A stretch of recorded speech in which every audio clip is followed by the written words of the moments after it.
Hello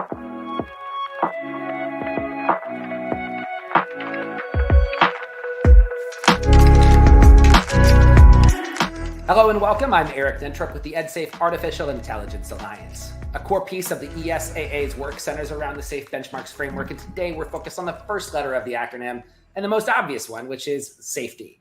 We use this framework as a means to engage various constituents across the education landscape to design an equitable outcome for all learners and improve working experiences for dedicated educators through innovative and emerging technology that employs AI to affect teaching, learning, and productivity in our schools, our districts, and in our communities.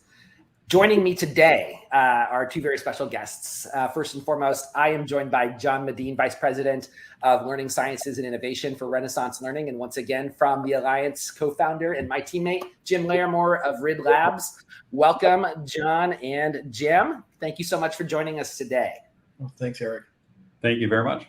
Absolutely. And Jim, if you'll kick us off with just a quick introduction of yourself and your role with the Alliance, and then we'll pivot to John and hear about his perspective as well. Terrific. Well, thanks, Eric. So I'm Jim Larimore. My role at RID Labs is that I'm the Chief Officer for Equity and Learning, and I'm one of the co-founders for the EdSafe AI Alliance. I think importantly for this conversation, I'm actually not a technologist, but I'm a career educator. I started off as a university student affairs dean, so advocating for students and student rights is something that I've been involved in for quite a long time, very much focused on equity issues in education, and then increasingly in the ed tech sector as well. And I'm very, very happy to be joined on this panel today by John Medin. And John, would you like to introduce yourself? Sure. I'm John Medin. I'm probably the newest one to the education field. Specifically here, I've been in ed tech for 3 years.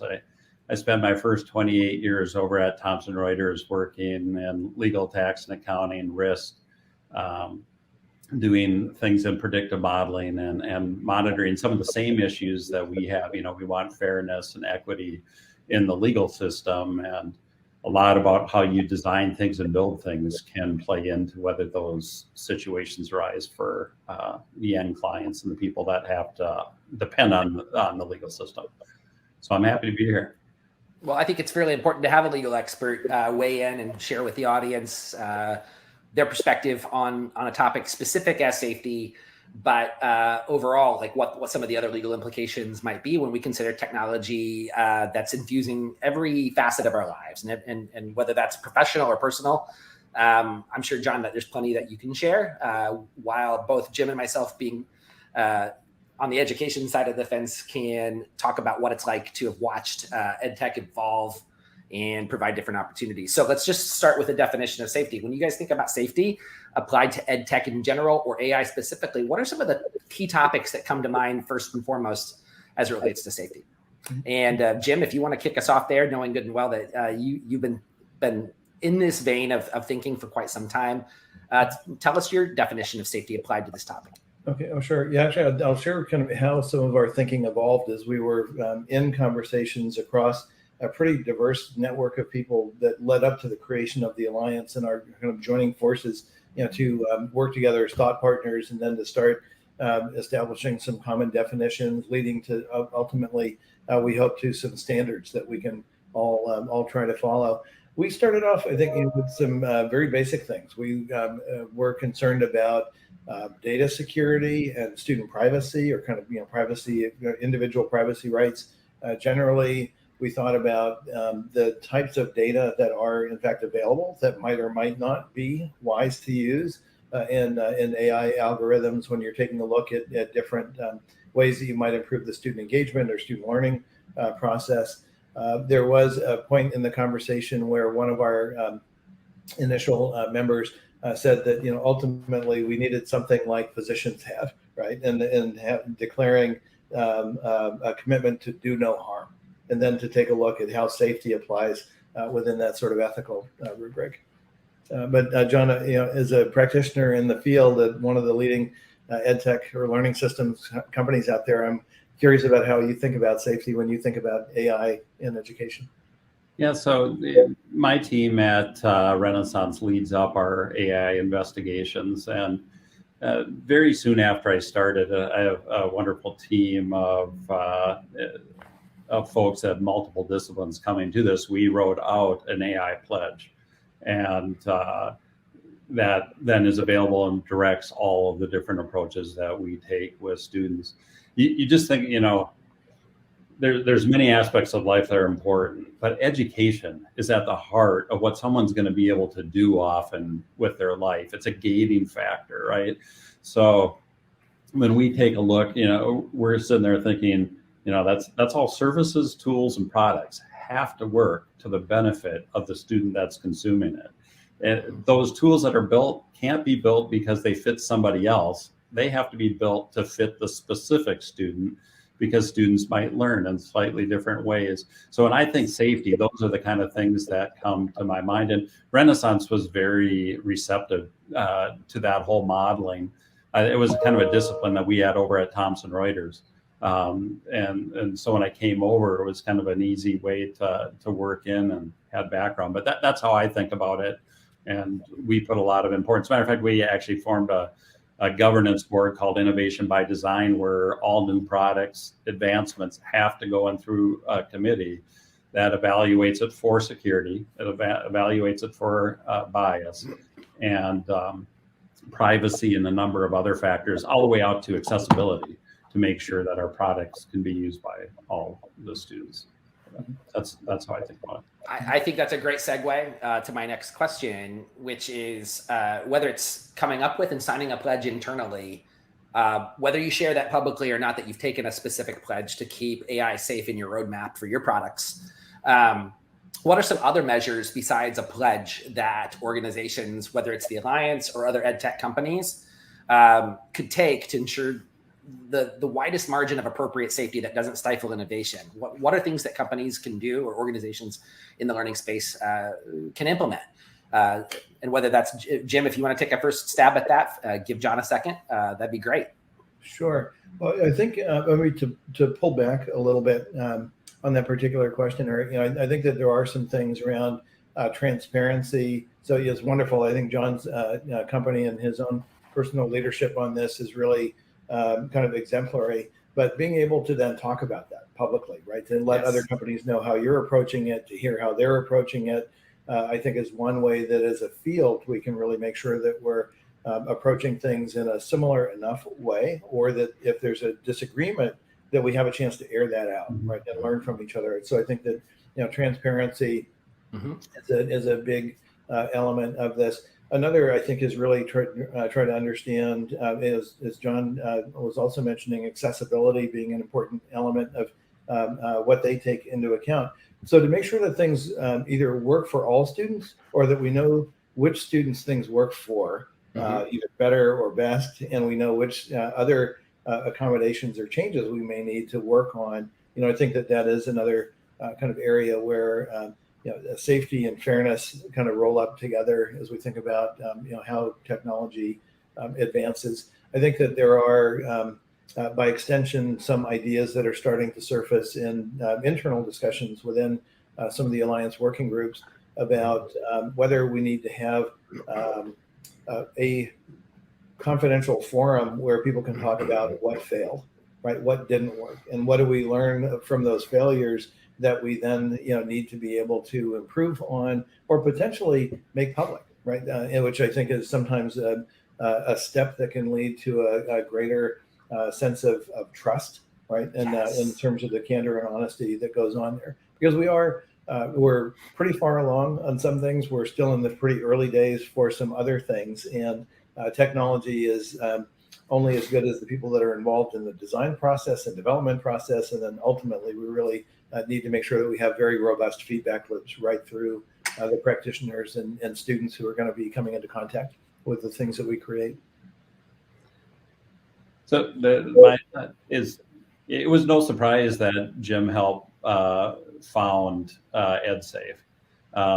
Jim's team reached out to me when I was new in the field and just called up and said, "Hey, let's have a talk about what's going on." And so I think his company's actually been a key player in this space to kind of have that environment where you can talk freely about what's happening. I think that is important, to share mistakes. the good lessons learned too, because I think so much of the things that happen that can go bad didn't start out with a bad intent. Right. They started out because you didn't intend to do it the right way. There's a big difference between those two. And so after some of those initial discussions, my team brought it back and we thought, well, what's an example of something that's gone bad, and how could we teach our teams from it? And we had found that the movie Coded Bias that Joy Balawamani, I'm afraid I'm saying it wrong, but the company paid to have the movie viewed by all engineering, all product, and then we brought in Shalini, the producer. And so we gave our team an hour and a half to ask the producer any questions that they had. So we tried to take a really proactive approach to bring others in and see what has happened in other industries, so that we could learn ourselves. Because I think some of the way that the problems that are shown in that movie developed weren't necessarily intentional. They were just foolishly designed experiments that didn't take into the account all faces. That's the only teaser I'll give to it. But I think Jim's approach and kind of that being open and willing to talk to other companies and not being afraid sometimes. I think companies sometimes go, well, gee, if I tell them what I'm doing, then everyone's going to know. But this is such an important area. And it's at the heart of where a child's going to go, that we have to be sharing some of this data back and forth and having these talks. Well, I think that the promise trumps the peril, so to speak, and that any hesitance or reluctance could almost universally be put under the umbrella of we don't know what we don't know. As end users that have gotten accustomed to certain things in our lives where AI is influencing our buying decisions, the recommendations for even what we're going to do to unwind at night on Netflix, for example, right? Or a fundamental lack of understanding that when the algorithm autoplays a video from YouTube, that it's doing so based on choices that you've made, behaviors that you have volunteered. And we shouldn't be afraid of contributing to the data sets in our own time and in our own use. It just feels to me like the stakes are much higher when it comes to institutions such as public education, and particularly K-12, where we want to be protective of our children. But also we want to be protective, I do believe, of the teaching experience as a profession, and provide safety there to those that are employing these tools to do a better job of leading individual students towards growth, and whether that's at kindergarten or towards the end of a K-12 career for a student. And there's the high stakes of post-secondary options that are out there. All sorts of ways that technology can be employed, as long as we're willing to trust the right entities and hold accountable those that aren't adhering to certain principles in their product development, for example. So to that end, like, are there things that ed tech companies could be doing and that continue to build trust, that would that go further than just saying, let's just talk about it? Are there things that we could be forecasting that we'd like to see more of in our field? And either of you are welcome to start if that provokes a response. I'm just curious what we can do to lead by example, and open the door and to distill any fear and promote engagement on the conversation that might impact development. Yeah. So do you want to jump into it? I'll go first, Lydia. So I think the key there is transparency. I think someone had already said that. They're black box type, where you can't see what's going on, isn't all right. So we have a policy of human in the loop always, and we don't use algorithms that can't be explained. Now, I don't want to scare everyone away from AI either. This is a key time where we have enough data between assessments and practice products and teacher tools that we can get much better pictures of how students learn. And we need to be embracing that. But we have to realize what the limits of AI are. And at least in present time, and I'll make a prediction out 10, 20 years, you're going to need a human in the loop.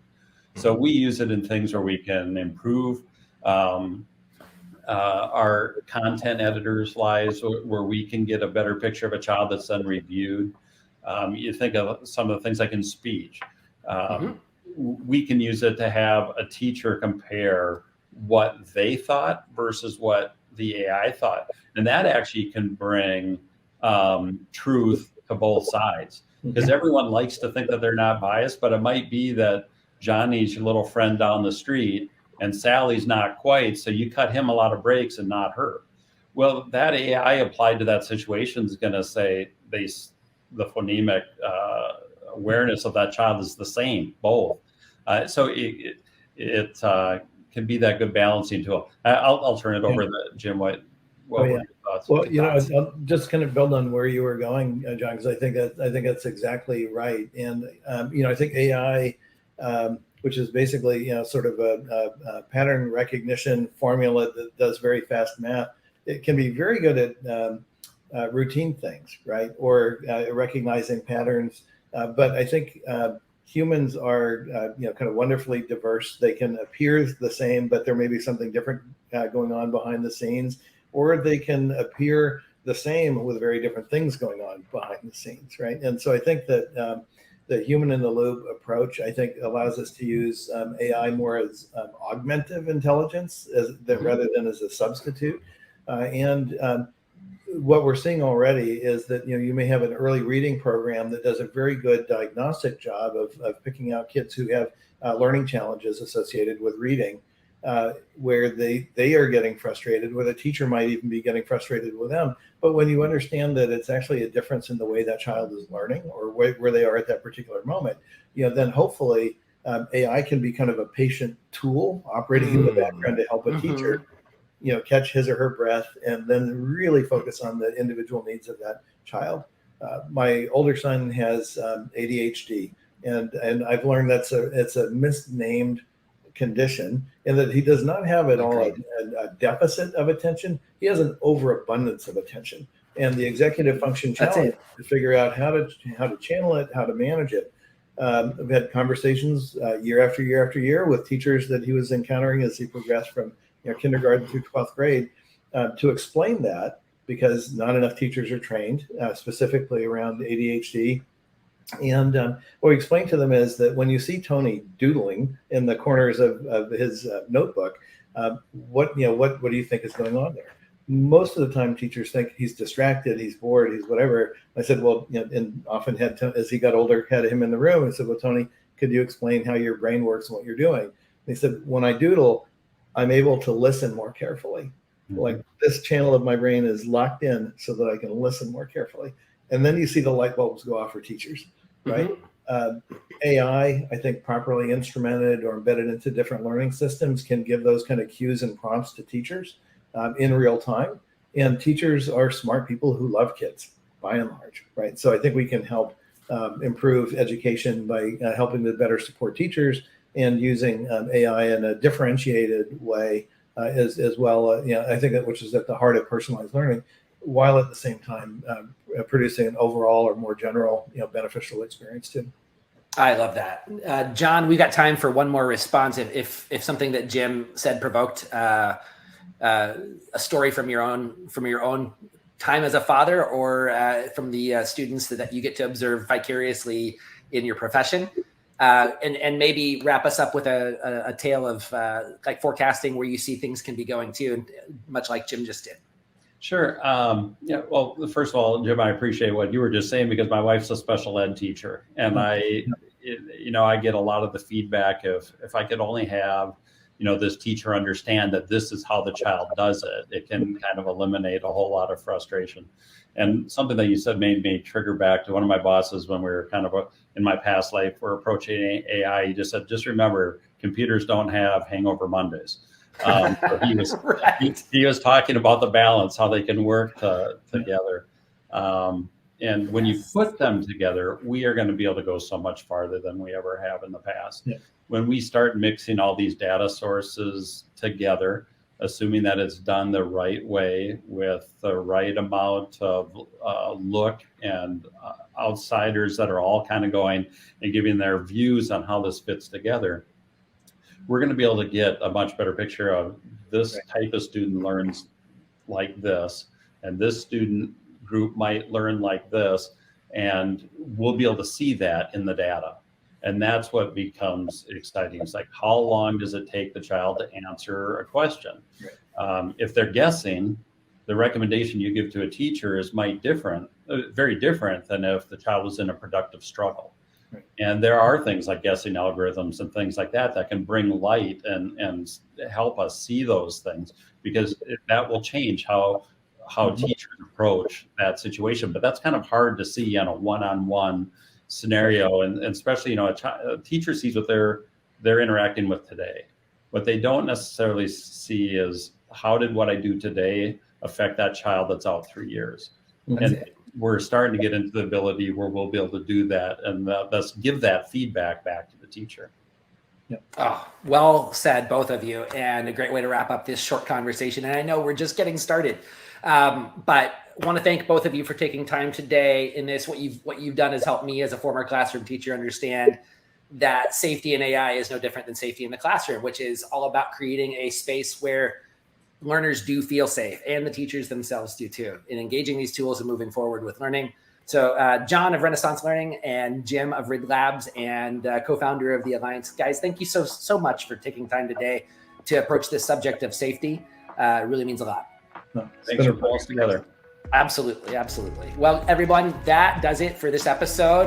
We'll be coming back again very soon to be talking about accountability, fairness, and efficacy. But I think the call to action today is a pretty clear one. Be the human in the loop. There's a place at the table for you to contribute to this conversation, to learn more about how AI is impacting education and technology, and even how that trickles down to affect the community in which you live. So to learn more, head over to edsafeai.org and join us. We'd love to have you on board. Once again, my name is Eric Nentrup with the EdSafe Artificial Intelligence Alliance. Thank you very much, and we'll see you next time.